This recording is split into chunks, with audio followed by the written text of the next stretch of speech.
Tsavo Reserve, late morning. A young bull elephant lay slumped near the edge of a dry salt trail, his body curved awkwardly against the soil. The front right leg was twisted beneath him at an unnatural angle, swollen to twice its size. A thin loop of wire, almost invisible against the dust, bit deep into the flesh just above the joint. The wire had been buried beneath a shallow crust of dirt, hidden where elephants often stepped. Blood had dried into the cracked ground around him. He did not call out. He did not shift. Only the occasional twitch of his ears marked time. Caleb had been walking a fence line to check for breaches when he spotted the still form below a rise. From a distance, it could have been a termite mound or a fallen log. It wasn't until he lifted his binoculars and saw the breath, shallow and slow, that began to run. His boots slid through the soft earth as he approached.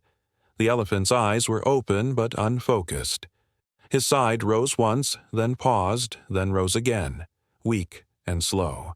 The leg was hot and trembling. Flies clung to the torn skin around the snare. Caleb knelt beside him, keeping his voice low, more vibration than words. "You're not alone," he murmured. He did not touch him. Not yet. He pulled the radio from his belt and called it in. Coordinates, audition, urgency. He kept his tone flat, but his fingers gripped the receiver tightly. A poacher's snare could kill slowly or fast. Infection, thirst, collapse, they're all circling now. The elephant did not resist. He did not move at all. That stillness, Caleb knew, was a worse sign than thrashing. Nearby, the wind moved dry leaves through the brush, but the air around the elephant was motionless. His body had stopped fighting. The leg was not just wounded, it was dying. Above the joint, the muscle had begun to waste. Every few minutes, a low moan slipped from his chest. No toot, but shaped like breath that didn't want to leave. Caleb laid a folded canvas tarp near the elephant's flank to shade part of his body. He slid a water container into reach, but the elephant made no move to drink. The tongue inside his mouth was dry and pale. Over the radio, another ranger confirmed they were en route with sedation gear and a truck. 20 minutes, if the elephant could make it that long. If the leg didn't collapse further. If the infection hadn't reached the bloodstream. Caleb crouched beside him and watched for signs. Shivering, breath skips, and dullness. The signs were all there. If they tried to move him too early, he might not survive the lift. But if they waited too long, the leg might rupture from within. If he stood now, he could fall and never rise again. If he stayed down, he might bleed inward until the breath simply stopped. A small bird landed nearby and began pecking at the dry soil, unaware of the shape beside it. The elephant didn't flinch. Caleb adjusted the tarp slightly, just enough to block the worst of the sun from the elephant's shoulder. "Almost there," he said softly, not expecting a response. The elephant's ears flicked once, then again. In the distance, the soft growl of a diesel engine rose from beyond the acacia line. Dust followed it like a ribbon. Caleb stood and raised a hand. Help was coming, but they still didn't know if it was in time. The wind picked up briefly, stirring the dry salt line and brushing grit over the elephant's side. He didn't move. His eyes stayed half open, watching nothing. The wire held firm. The leg trembled once more. Then, still. The engine settled into silence as the rescue vehicle rolled to a stop on the slope. Dust clung to the air between the trees. Caleb rose slowly and walked to meet them, keeping his voice low as he briefed the others. They approached without haste, carrying sedation gear, stretch tarps, and a water pack wrapped in canvas. Every movement was careful. The elephant had not changed position.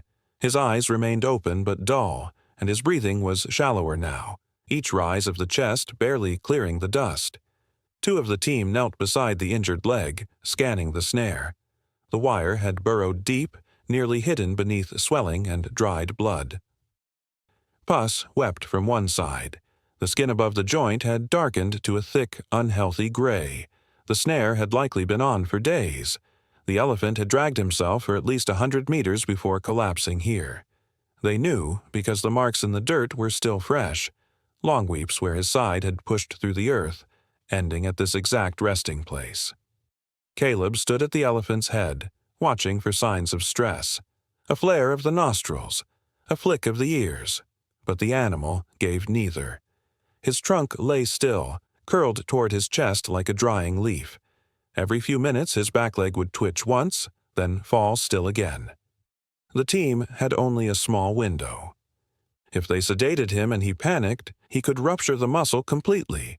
If they didn't move him, the wound could spread deeper, reaching the bone or bloodstream. If infection had already reached that point, no field treatment would be enough. A short line was inserted beneath the hide near the shoulder blade. The sedative would not knock him out completely, just take the edge from his panic if he stirred. One ranger whispered a count as the dose entered. Caleb didn't move from the head. He had seen elephants die with their eyes open before. The quiet happened slowly. Not a collapse, but a loosening, as if something inside them let go, piece by piece. "It's not enough," one of the rangers said under his breath. "He's not strong enough for transport." Caleb didn't answer. Another ranger knelt near the flank and pressed his hand gently to the rib cage. "Heartbeat's slowing," he said. The wire was still on. They had to cut it now, even if it meant risk. The decision came fast. A curved blade was brought forward, and two of the team steadied the swollen limb while the ranger worked. The blade moved in slow, short strokes, slicing through hide caked with mud and dried tissue. The elephant exhaled sharply, angle rush of air from deep inside the lungs. The sound was low and strange, like pressure being released from beneath the earth. Caleb placed a hand on the ground beside the trunk. "You're still with us," he said softly. A small line of blood began to run as the wire loosened, bright against the older wounds. The leg jerked once, then went still again. The wire dropped free. There was no triumph, just silence. The rangers looked to one another. The next decision was harder. If they lifted him now and the strain pulled the muscle, he could lose the entire limb. If they waited, the swelling could cut off blood entirely. Every minute forward came with risk. Every still moment came with a cost. 2. The sedative would wear off within the hour. Caleb crouched low again, eyes on the elephant's face. There was a tremor near the eye. Not a blink, not a shift. Just a small tremor. It was enough. They prepared the tarp and angled the lifting straps. He was still breathing. That was all they had. That was all they needed. In the silence that followed, the dust began to rise again. A faint breeze moved the edge of the tarp where it touched the soil. The elephant's chest rose, then paused, then rose again. Barely, but it rose. The lifting tarp was thick with dust and stitched reinforcement, wide enough to cradle the weight of a grown bull, but barely long enough for this one. The rescue truck had backed in slowly from the western path, and the team worked in near silence, laying ropes, cushioning the wooden planks, and placing the straps in precise loops around the elephant's chest and hips. The leg was still swollen and leaking from where the wire had been. They kept a clean wrap over the worst of it, but they all knew the deeper damage was inside. If the limb failed during the hoist, the shock could stop his heart. If he buckled on the journey, he could crush a lung or dislocate the spine. The stakes were unchanged. If he moved too suddenly, he could die. If he stayed too long, the leg might take the rest of him. 2 men stood at the front, one hand each on the elephant's shoulder. The sedative had softened his tension but not removed it. He could feel the pressure of the straps under his body. The friction as the canvas pressed into his hide. His eye moved, slow and dark. His ears did not twitch. The trunk was slack now, laid across the dirt like a rope. It had not curled or lifted in over 20 minutes. Caleb signaled for the winch to begin. A low groan of tension filled the air as the lines tightened.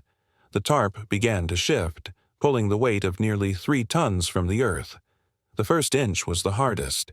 The tarp slid unevenly, the right hip lifting first, then stalling. The elephant did not vocalize, but his chest heaved with effort. The leg twisted under the strap. They adjusted quickly, adding padding beneath the rise. Then the second pull came, and the body lifted clearer from the soil. The wound dripped slowly. The breath stayed steady. If he panicked, it would be over. If he thrashed, the truck wouldn't hold. Halfway through the hoist, the weight swayed slightly. One of the rear straps caught against a side plank and snapped tight. A ranger shouted, "Hold!" and the whole system froze. Dust clouded the air. The elephant's flank trembled once. The front leg kicked weakly, then settled. Caleb stepped forward and pressed his hand gently to the trunk. "Easy," he whispered. "You're almost there." They adjusted again, slower this time. The straps realigned, and the lift continued. At last, the bulk of him hovered just inches above the bed. The flat platform had been reinforced with thick beams and lined with old grain sacks and straw to keep friction low. The team guided him down inch by inch, easing him into position with steady arms and wordless gestures. When his full weight rested on the planks, the suspension groaned and then held. No one celebrated. The journey was only beginning. Caleb climbed into the back and crouched near the shoulder where he could watch the breath. A ranger passed him the water canvas, and he trickled a few drops into the elephant's mouth. There was no response, but the trunk flinched slightly as the water touched the tongue. It was enough to keep going. The truck began to move, crawling south across the reserve. Every bump was a hazard. Every shift of the frame required balance. The elephant's leg was packed in cold wraps, but circulation was still uncertain. They had 3 hours of daylight and maybe 5 hours before the sedation wore thin. If he woke before arrival, the straps might not hold. If the infection moved faster than the medicine, the lungs could swell, and he could go quiet without warning. Caleb kept his eyes on the elephant's ribs. Each breath came slower now, but they came. The light filtered through the trees in long yellow streaks. Dust followed the wheels like mist.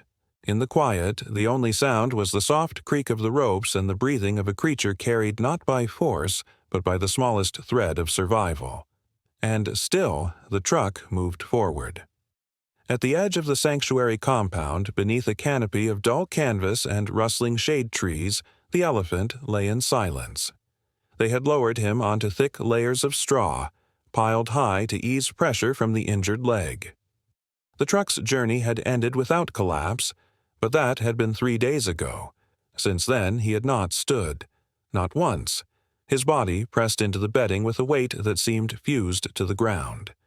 Every few hours, a vet cleaned the wound with saline and a soft cloth, the gash now open and raw where the snare had cut deepest.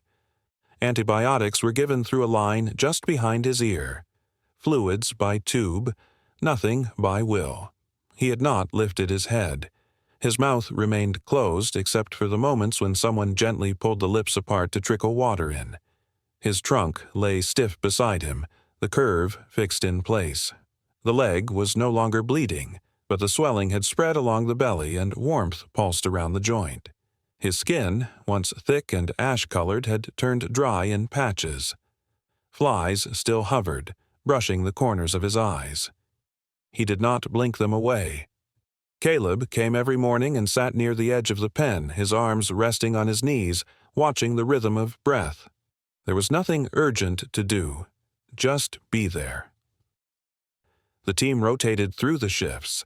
They spoke in low voices, kept the shade in place, and monitored every small signal. But each day that passed without movement added weight to the silence. If he couldn't stand, he wouldn't live. Pressure wounds, lung collapse, and organ strain, those things came quickly. If he stood too early, the limb could rupture from inside. If he didn't rise at all, there was no more time to give. On the second evening, the vet had felt a tremor in the injured foot. It came and went. The team noted it, hoped, But by morning, it was gone again. He hadn't eaten more than a few blades of grass since arrival. The food was placed near his mouth: wet mash, soaked roots, soft leaves from familiar trees. But he left it untouched. His eyes stayed open sometimes, tracking shapes with a slowness that didn't seem tied to alertness, just quiet resignation. As if his body was still there, but the part that reached forward was not. The third morning broke colder than the rest. The sky was pale and clear. Dew gathered on the straw near his flank. Caleb arrived just past first light, and for a few minutes he stood at the gate watching. Then something shifted. The elephant's back leg pushed against the straw, slow and uncertain. His trunk twitched, dragging slightly toward the edge of the mat. One ear folded inward, then reset. Caleb stepped closer, crouched low, still. Then the front leg moved. Not fully, not a lift. Just a draw inward, a muscle stretching against itself. The motion was halting and stiff, but it was there. The vet called for the others. The elephant curled his back again, a ripple passing through his spine. He grunted, low, hoarse, barely audible, then pushed. It took 2 more tries. On the third, he got the back legs beneath him. The front leg trembled, nearly buckled, but he paused, bracing the injured limb in the straw. Slowly, inch by inch, his chest lifted, then his shoulders. He stood, not tall, not steady, but upright. No one moved, no one cheered. The breath that left the humans around him was quiet and deep. He swayed gently, testing the balance. Blood moved again through the leg. If he stood too long, it might strain. But if he lay back down, the strength might not return. This moment was narrow and fragile. But it was life. Outside the pen, the wind moved across the trees, rustling the dry leaves and letting sunlight reach through the canvas. The elephant's ears lifted once, catching the air. And for the first time, the dust beneath him shifted with the weight of his own choice. The swelling had gone down. Not entirely, but enough that the vet no longer packed the leg with ice every morning. The elephant had begun shifting his weight, standing longer each day, pressing his trunk into the nearby acacia pile to steady himself. He'd taken 2 short walks inside the enclosure, wobbly, wide-stepped, but deliberate. Caleb followed at a distance, letting him move at his own rhythm. The limp was heavy, but the shoulder was gaining strength. Recovery was slow, as expected, but steady. Then, during an aerial pass over the southern trails for unrelated surveillance, one of the field drones captured a short burst of strange movement. A small elephant near the salt line, circling a patch of brush at dusk. The location was less than 5 kilometers from the original snare site. The drone hovered, gathering more footage. What stood out wasn't just the size, it was the pattern. The animal looped back again and again, pausing to raise its trunk, letting out short, rhythmic calls that barely carried past the brush. Alone. No herd, no migration route nearby. Caleb reviewed the footage that evening with the reserve coordinator. The calf looked no older than 4 years, skin loose around the shoulders, ears slightly frayed at the edges. It was too young to be wandering alone unless displaced, and too vocal to be at ease. There had been no confirmed family sightings near that quadrant in weeks, and the behavior, repetitive circles, periodic stops to scent the ground, suggested an anchor point, a place where something or someone had been left behind. They launched a quiet ground search the next morning, starting from the coordinates and moving in widening arcs. The land was dry and brittle from a week without rain. Prints were hard to read. The calf had moved north sometime in the night but remained close to the line where the original snare had been found. No blood, no signs of active injury, but she returned each dusk, pacing the same narrow band between 2 trees and sleeping near a worn patch of dirt. The team observed from a distance. Her posture was uneven. The right leg favored the left. She was not starving, but her rib line was visible, and her belly looked slightly drawn. By the second night, the team made a decision. If she remained isolated, her chance of survival dropped quickly. A young elephant without guidance could wander into roads, settle near human settlements, or fall prey to larger predators. They coordinated a plan to guide her, slowly and without stress, toward a holding field at the reserve's edge. No dart, no sedation, just time, space, and quiet presence. The process would take days. Caleb was present the evening she finally stepped through the low funnel gate. Her walk was hesitant, eyes darting between the humans on the perimeter. But she didn't flee. Her head lowered slightly as she crossed the field and reached the central straw pile where clean water had been placed. She didn't drink right away. She stood still, listening. Back at the sanctuary, the bull was still recovering. But something in him had shifted in the last day. He had risen more easily and moved with less hesitation.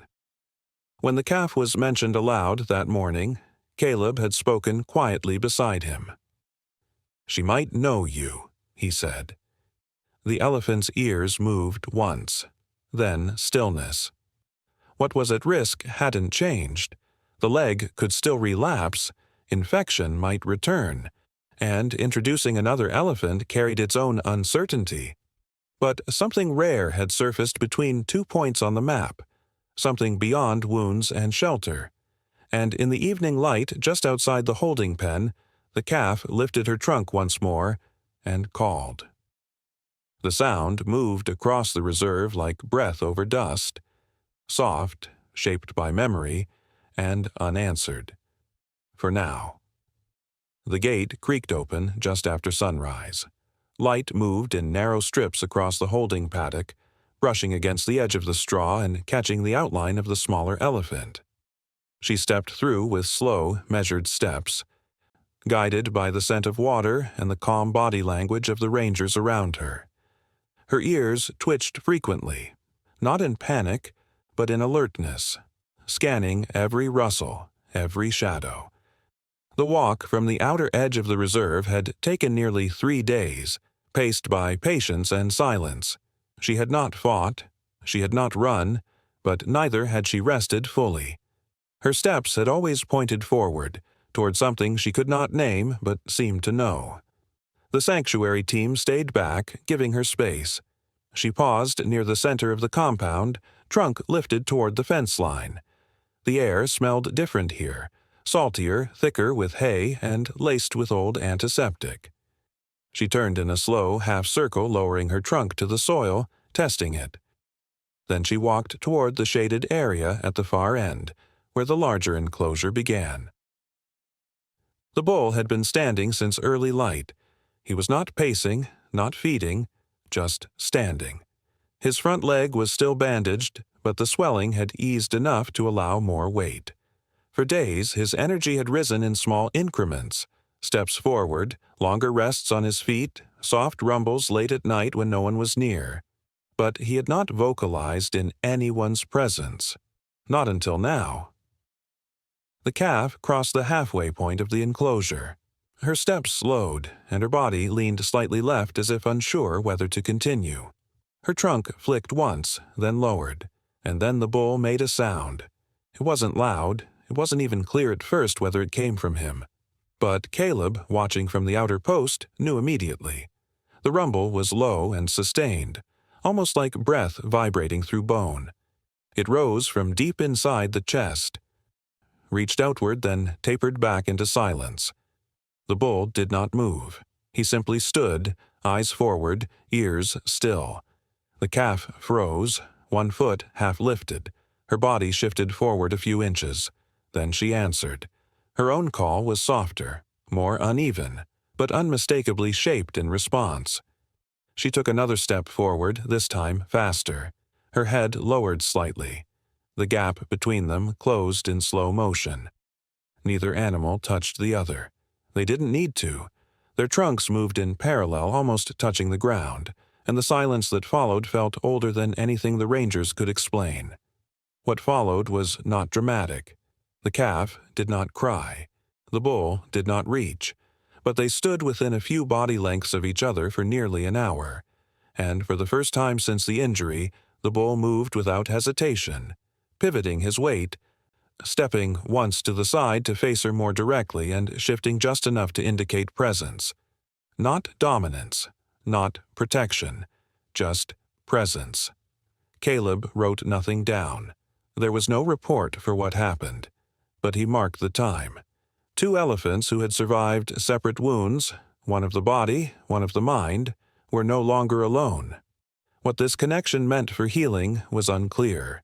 Whether the calf was a sibling, a former herdmate, or simply drawn by scent and memory, no one could confirm. But she had found him, and he had answered. The sky above the compound softened as late morning settled in.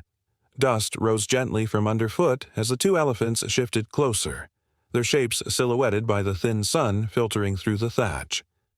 The wind stirred the dry straw at the base of the fence, and for the first time in weeks, the sanctuary was quiet in a new way. Not from exhaustion, but from something deeper. Something returned. The morning began without urgency. Pale light slid across the compound floor, touching the straw in slow strips, warming the scent of dust and dry bark.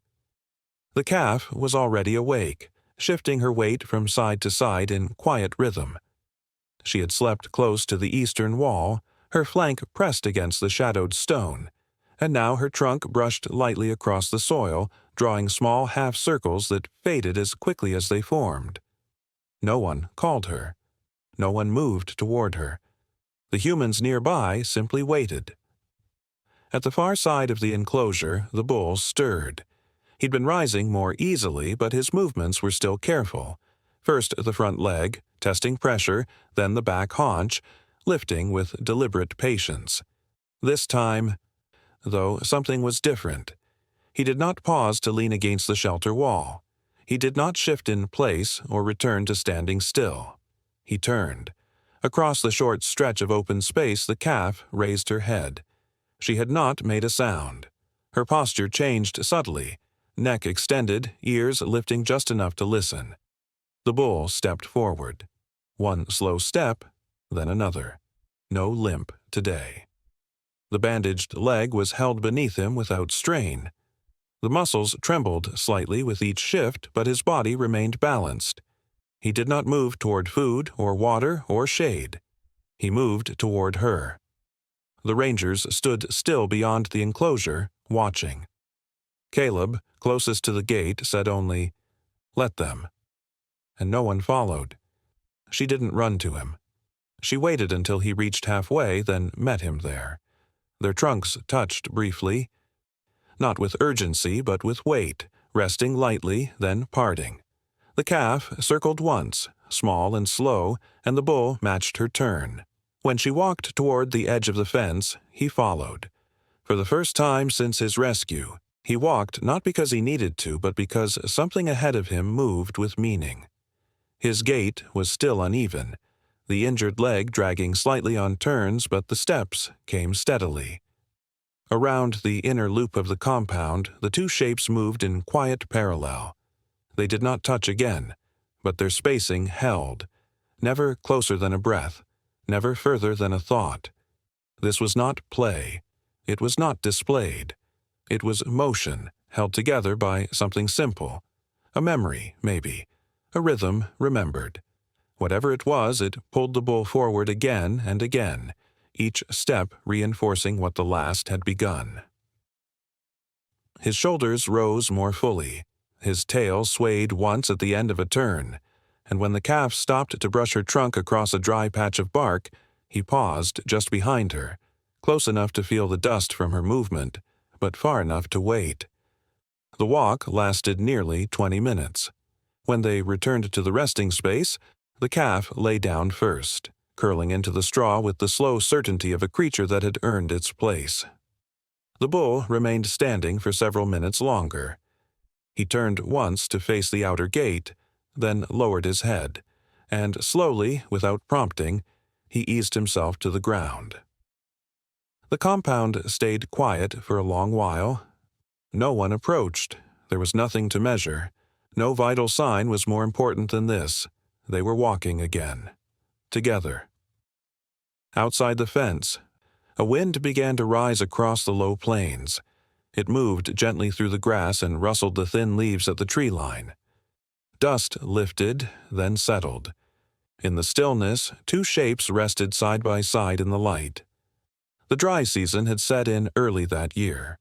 Grasses along the southern boundary of the reserve grew brittle before their time, curling in the wind like thin paper. The sky remained wide and washed with sun, heat pressing down on the plains even in morning hours.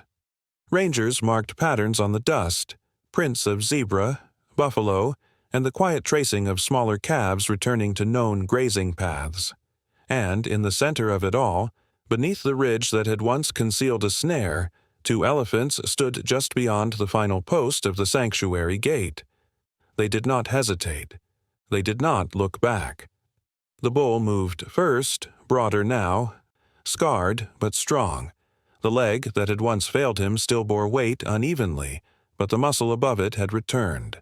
The shoulder rolled with effort, but not struggle. His pace was slower than before, and every step carried caution, but it carried him forward. The smaller elephant followed in close rhythm, her frame no longer thin with confusion. She was not quite grown, but her steps had firmed with the months. She kept to his left, not touching, not trailing, just there, close enough for wind to pass between them without needing to close the gap. Caleb watched from the slope near the perimeter wall. He didn't wave, didn't speak. His hands rested lightly at his sides. What needed doing had already been done. There was no ceremony, no collars, no GPS tags, no banners. The two elephants had been cleared by the medical team 2 weeks earlier. Range conditions were favorable. The herds had begun to shift eastward again, and the riverbeds, while low, still carried enough moisture for feeding paths to remain safe. Everything had been measured: distance, timing, weather, risk. But in the end, it came down to one question. Could they move with purpose? Could they hold their own without being held? The answer had come quietly over days. Short walks extended into long ones. Morning feedings gave way to exploration. When one elephant paused, the other paused too. And when they moved in synchrony. Not led, not followed. Walks became circuits, and circuits turned into restlessness. The sanctuary had done what it was meant to. It was time. As the two figures moved across the salt trail, their outlines blurred slightly in the shimmering heat. Dust curled around their ankles, rising in soft whirls before falling again. The bull's ears fanned out once against the sun, then settled. The calf tilted her head briefly toward the east. Trunk lifted, then lowered again. A soft rumble passed between them. Not urgent, not alert, just presence. The trail beneath them was familiar. Caleb had passed it the day the snare was found, months ago. The wire had long since been removed, but the place still held the quiet of something once broken and now left open. Where one elephant had nearly died, two now crossed. And though no one could say what would happen beyond the next bend, whether a herd would take them in or they would travel alone, the fact of their movement was enough. They had survived, not because of the sanctuary alone, or the medicine, or the effort, but because something in them had chosen to continue, side by side. At the edge of the clearing, the sun shifted low, casting a long line of shadow across the trail. Wind moved through the grass with a gentle hush, and as the two elephants passed out of view, the sound of their steps faded behind them, leaving only the dry whisper of the earth, open, quiet, and waiting.